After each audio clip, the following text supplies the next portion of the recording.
My mother-in-law ordered me to leave for her real family, so I took everything I paid for and left them with their own mess. Since Michael and Sarah returned for a hometown childbirth, please leave, my mother-in-law stated in a chilly voice. Her eldest son and his wife are due in 3 days. Leave? I asked, confused and stunned. Yes, we don't need another mother figure anymore. You've been redundant for a while now. Michael and his family will be living here, so make sure you're out by tomorrow, she continued. I knew I was never truly accepted into the family since the day I got married. Treated as a wife, never did I imagine they would tell me to leave.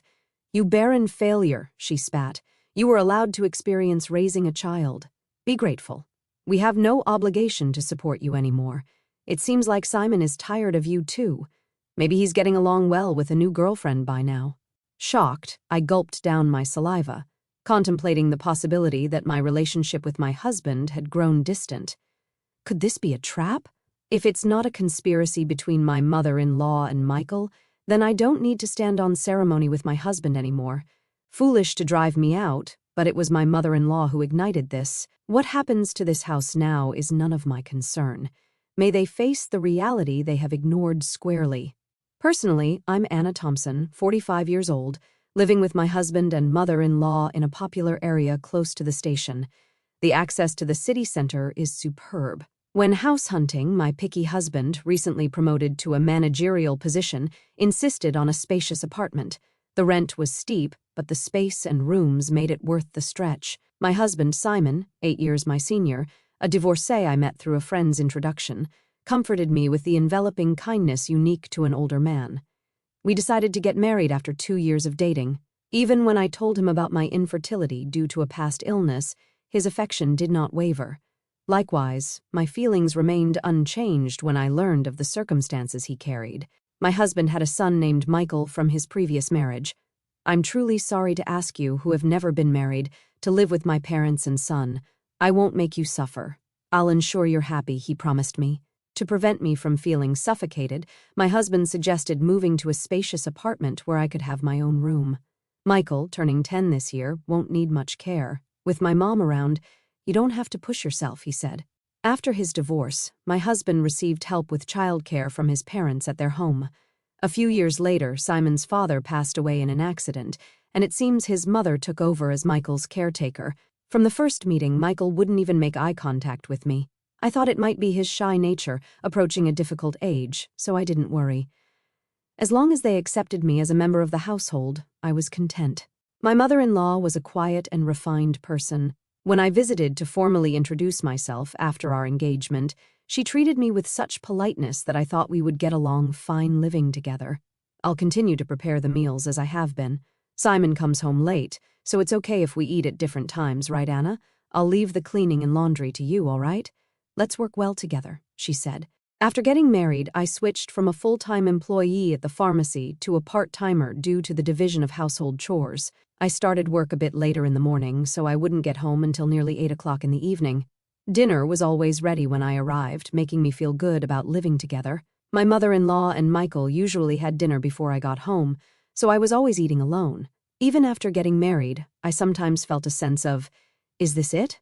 But I came to accept that this was our family style. From the beginning, my mother-in-law never really liked me and didn't consider me part of the family at all. Michael, the school's activity day is before summer, right? When is it? We're all going to see you, I said, trying to break the ice with Michael, who still hadn't warmed up to me. No, I mean, Michael faltered, but my mother-in-law interjected. We'll go there, just Simon and me. Anna, you don't need to worry about it. I misunderstood her words, thinking she was just being considerate. I can get the day off work. Let's all go together. You don't need that. You're Simon's wife, and Michael's family has always been just Simon and me. I was lightly, no quite, shocked when I brought it up with my husband that night. He said, Mom's been clinging to Michael. She probably thinks you're trying to take him away. I'll talk to her. Eventually, I began to join as a mother at the activity day, but Michael and I rarely spent any time together outside of school events. Sometimes I could tell Michael wanted to say something, but my mother-in-law always cut in between us. I later found out that she had been bad-mouthing me to Michael. Anna said she could be happy with Simon if Michael weren't around. She's a terrible person. Dad must be deceived by her, too. If a boy in his formative years hears such things, it wouldn't be strange for him to distrust me. It was a sickening story, but at that time I hadn't imagined that my mother-in-law could do such a thing. After graduating high school, Michael immediately moved in with his girlfriend and left home as soon as he started college. A year after he started working, he married her without a ceremony. Once Michael moved out, my mother-in-law, surprisingly, stopped doing housework altogether. Instead, it seemed that picking on me had become her sole entertainment. She stopped cooking, which she used to do before, and now just sat at the dining table, waiting for me to come home. Without a moment to sit down, I would stand in the kitchen and prepare dinner. "You're really inefficient. At this rate, it'll take you all night," she remarked. I was never good at cooking, partly because I had always relied on my mother-in-law to prepare the meals. Whenever I did manage to cook, she would taste each dish and invariably complain, "This tastes awful." "I'm sorry, I'm trying my best." "You're astonishingly tone-deaf when it comes to flavors, Anna. It's a good thing Michael never had to eat this. How terrible." If she thought so, she might as well make it herself, but it seemed she just wanted to complain to me. Not just about the meals, but she started nitpicking everything, from the cleaning I never used to do to the laundry. "Why are there so many wrinkles on the laundry? You have to vacuum every nook and cranny. You really can't do anything right. Didn't your family teach you anything?" With that, my mother-in-law sighed while looking at me, belittling even my family. I clenched my fists in frustration. "I don't know how you won over Simon, but I can't see much charm in you as a woman," she always concluded with the same line. "If you hadn't come, Michael would have never left." I understood that there was a gaping hole in her heart since Michael had left. Maybe it was what they call empty nest syndrome. If taking it out on me made her feel better, that's what I told myself to endure it. But her bullying took on new energy after a certain event.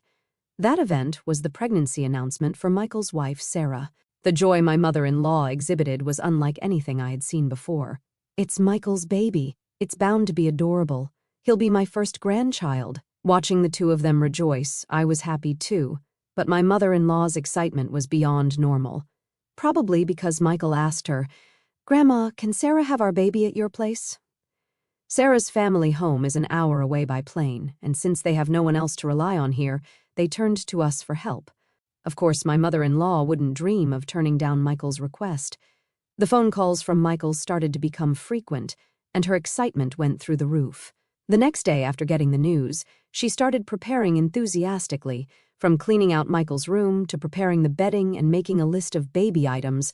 It was like she had great-grandchild fever. Naturally, I had to get involved too. When I returned from work, she said, "Anna, I vacuumed Michael's room, so you need to wipe the floors and the windows and please wax them too. This weekend we're going to the department store to look at baby cribs. Cleaning and waxing at night was tough, especially after a long day at work. If I even thought about cutting corners, I'd be told to do it over again." Moreover, my mother-in-law started asking for money, and before I knew it, the house was overflowing with baby stuff. "Anna, I need you to withdraw some money tomorrow. There are things I want to get ready for the baby." "Again? Isn't it wasteful to prepare so much when Sarah and Michael haven't even arrived? Shouldn't we wait and choose together with them?" I had wanted to meet my mother-in-law's requests, but I was troubled by the relentless spending. "How can you be so cold? It's Simon's grandchild." "Oh, that's right. You're not related to Michael by blood. You don't care, do you?" "That's not true. Please don't say that. I just thought Sarah might want to pick things out herself." "When do you want to choose things for your own child?" Perhaps because I was making a valid point, my mother-in-law glared at me sharply. I immediately thought I had gone too far, but it was too late. Without a word, she went back to her room, looking upset. I did reflect on it, but I was also shocked to be spoken about in such a way regarding Michael. The next morning, my mother-in-law didn't come out of her room, perhaps still angry. Simon had a 3-day business trip starting that day, so he just called out, "I'm leaving," through her door. "Please don't throw cold water on Mom's great-grandchild fever. She hasn't been the same since Michael left." "You were worried too, right?" "I was, but if we spend all our money like this, we'll have nothing left when Michael and Sarah arrive, right?" Simon's face immediately turned sour. "Are you saying my earnings are too low?" "That's not what I'm saying at all." Simon just said, "Fine," and left with a look of dissatisfaction. Discussions about money always end up like this. Since I'm the one managing our finances, I can't help but think ahead. Of course, there's a reason for that. We've been married for 13 years. Simon has provided me with a very comfortable life. Your part-time income is for you to enjoy, Simon had always told me. So, I saved everything beyond what I needed for myself. Even though it's in my name, I consider it our shared property. But then Simon's company's performance declined, and over the last 5 years, his Schultz has dropped to 2/3 of what it was when we first got married. While there's uncertainty about whether his company will last until his retirement, he doesn't seem to consider changing jobs.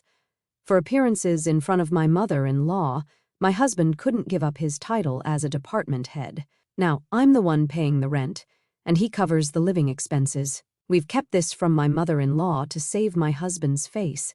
That day, I left work a bit early to apologize to my mother-in-law. When I got home, she was already sitting at the dining table, waiting for me. I'm sorry about yesterday. I may have gone too far, I admitted. But my mother-in-law remained silent. Instead, she blindsided me with unexpected news. Michael and Sarah are returning for a hometown childbirth. Please vacate, my mother-in-law declared in a chilly tone. The eldest son and his wife were set to arrive in 3 days. Perplexed and stunned, I asked, I have to leave? She affirmed, Yes, we don't need another mother figure anymore. You've been redundant for a while. Michael and his family will be living here. Make sure you're out by tomorrow. The realization hit me hard. I had never truly been accepted into the family since the day I got married. I had always been treated as an outsider. The news of Michael's return for the birth made it clear. You barren failure, my mother-in-law continued.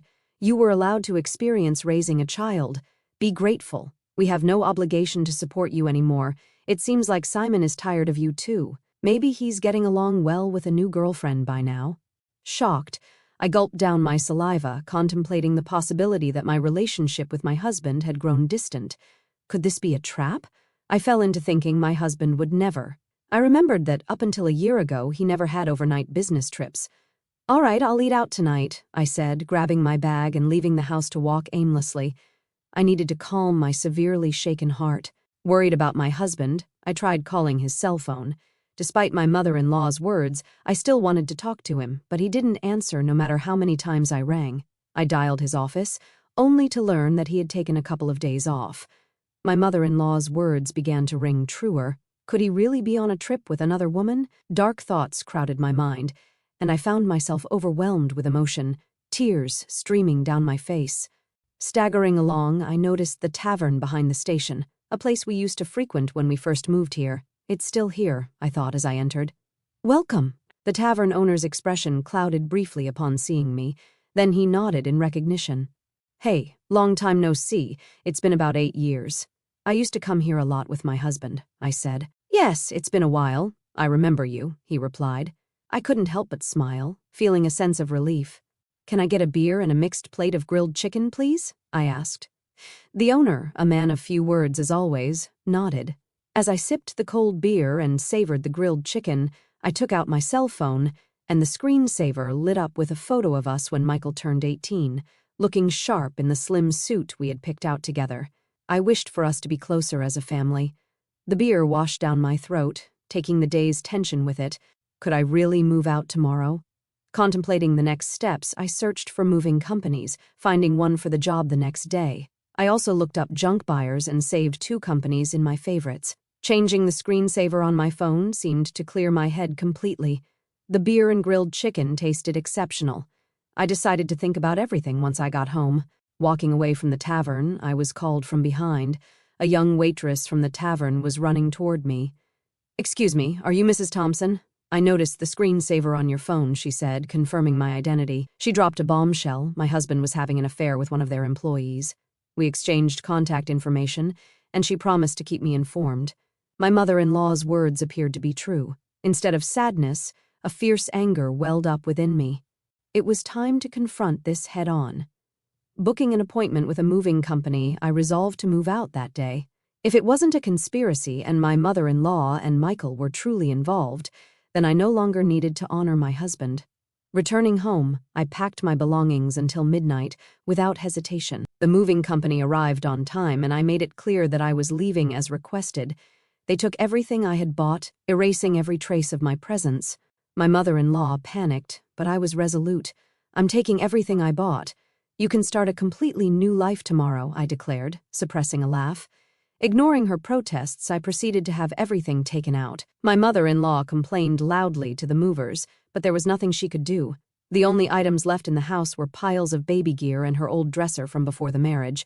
Well then, I bid you farewell. There should be no trace of me left, so enjoy your life with Simon, Michael, and his family, I declared, leaving her sitting there stunned.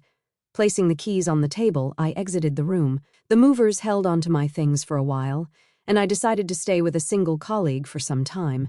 Feeling a sense of completion, I slept soundly that night. A week later, I finally heard from my husband. I wondered if he was scheming with that other woman. While my husband was dragging his feet, I received a call from the young woman at the tavern. Got a big shot, so I'll send it to you. In the photo, my husband was chatting up a not-so-young woman at the tavern. Maybe out of a sense of justice, the young woman must have followed them after they closed. There was also a photo attached of the two entering a hotel. Even in such times, the cheating continued. Any last bit of affection I had for my husband dissipated. I asked for the woman's name and had her address looked up. The next day, armed with all the evidence of the affair, my husband called. "Anna, where are you? Michael and his family are here too. Aren't you going to come home soon?" "No, I'm not coming back. Your mom told me to leave. I'm done here. Michael and his family are going to live with you now, right?" I knew it. Michael and his family were out of money and looking to crash at our place. I heard that after graduating from a vocational school, they'd been hopping from job to job, and now they're working part-time. "No, I want you back, Anna. I went to the pharmacy and they said you're off for a bit. God, please come, Justice." "Yeah, I'm fine, so don't worry about me. Your mom and Michael didn't like me, right? I reckon they're happy to have the place to themselves without me around." My snide comment left my husband speechless. He knew his mother, and Michael never accepted me as family but pretended not to see it. "Well, all right. I have something to say, so I'll come back there once," my husband replied with a relieved please in his voice. Days later, I returned to the house for the first time in a long while. Some new pieces of furniture and appliances were inside. When Michael and Sarah saw me, they just nodded from their seats on the sofa without getting up. As I took a seat, my mother-in-law glared at me with a scary look on her face. The atmosphere was tense, and just as I thought to get things done and leave quickly, Michael spoke up. "What are you doing here? You took everything from the house. What kind of monster does that? Dad's been supporting you, and you've had it easy." I sighed. "I took everything because I paid for it. I wanted to remove all traces of me, just as you wanted, right? That's crazy, right? There's no way you could afford all that just working part-time at the pharmacy," my husband said. When I glanced at him, he started talking as if he'd resigned himself. "We've been getting by on what Anna and I both make for a little while now. Then the stuff you took should be both yours," I said, addressing my speechless husband. "Simon's company has been doing poorly, and his salary plummeted. That's why, for the past 5 years, I've been covering what's missing. But that wasn't enough. And now I'm the one paying our rent." My mother-in-law looked at my husband with surprise. "I'm not just a part-timer. I'm a part-time pharmacist, and the pay is quite good. I'm making more than Simon now." At my words, my husband awkwardly looked away. My mother-in-law's eyes were frantically shifting between my husband and me. "From now on, Michael, you'll be paying the rent. You're going to live here, right? After all the help your grandma's given, it's time for you to take care of her." Michael looked at me with a shocked expression when I dropped the news. "Rent? How much is it?" he asked. "It's $5,600. Good luck. Since it seems my role as a mother is over, I don't have an obligation to take care of you anymore. Pull yourself together, you're going to be a father soon," Michael murmured with a shake of his head. "That's impossible." It was Sarah who raised her voice upon hearing this. "Wait, 5,600? Weren't we supposed to live here for free, covering rent and living expenses?" I almost burst out laughing. "Don't worry, Sarah. You can move to a cheaper place. Simon still makes a decent salary."